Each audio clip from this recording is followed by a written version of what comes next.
നമസ്കാരം, കൊട്ടാരക്കര മീഡിയയിലേക്ക് സ്വാഗതം. മനുഷ്യക്കടത്ത് സംഘങ്ങളിലൂടെ ഫിലിപ്പീൻസിലെത്തി ഓൺലൈൻ തട്ടിപ്പുകൾ നടത്താൻ നിർബന്ധിതരായ നൂറുകണക്കിന് ആളുകൾക്ക് ഒടുവിൽ രക്ഷ.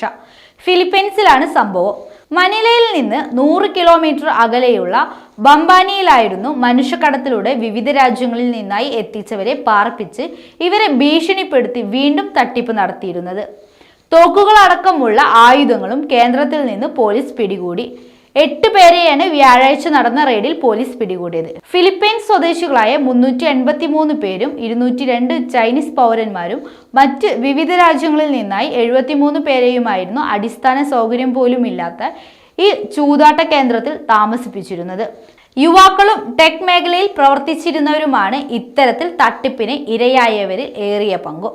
ക്രിപ്റ്റോ കറൻസി സംബന്ധിച്ച തട്ടിപ്പുകളും പണമിരട്ടിപ്പ് തട്ടിപ്പുകളുമാണ് ഇവിടെ നടന്നതിൽ ഏറിയ പങ്കുമെന്നാണ് പോലീസ് വിശദമാക്കുന്നത്. ചൂതാട്ട കേന്ദ്രത്തിൽ നിന്ന് രക്ഷപ്പെട്ട് വിയറ്റ്നാം സ്വദേശിയിൽ നിന്ന് ലഭിച്ച വിവരങ്ങളെ ആസ്പദമാക്കിയായിരുന്നു ചൂതാട്ട കേന്ദ്രത്തിൽ റെയ്ഡ് നടത്തിയത്.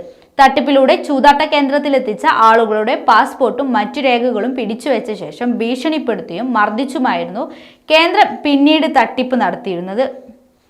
25 ഏക്കർ സ്ഥലത്തായിരുന്നു ഓൺലൈൻ ചൂതാട്ട കേന്ദ്രം പ്രവർത്തിച്ചിരുന്നത്. ജോലി തട്ടിപ്പുകളിൽ വിശ്വസിച്ച് ചെയ്തിരുന്ന ജോലി ഉപേക്ഷിച്ച് ഇവിടെ എത്തിയ ആളുകളെ ഭീഷണിപ്പെടുത്തിയും മർദ്ദിച്ചും ഷോക്കടിപ്പിച്ചും ഓൺലൈൻ ചൂതാട്ടം നടത്തുന്ന വൻ സംഘത്തിലെ ആളുകളാണ് പിടിയിലായവർ. ചൈന സ്വദേശികളാണ് ഇവരുടെ തട്ടിപ്പിന് വിധേയായവരിൽ ഏറിയ പങ്കുമെന്നാണ് വിവരം. 3 ഷോട്ട് ഗണ്ണുകൾ, 9 mm പിസ്റ്റളുകൾ, 2 റിവോൾവറുകൾ, സ്ഫോടക വസ്തുക്കൾ, തിരകൾ എന്നിവയും ചൂതാട്ട കേന്ദ്രത്തിൽ നിന്ന് പിടികൂടിയിട്ടുണ്ട്.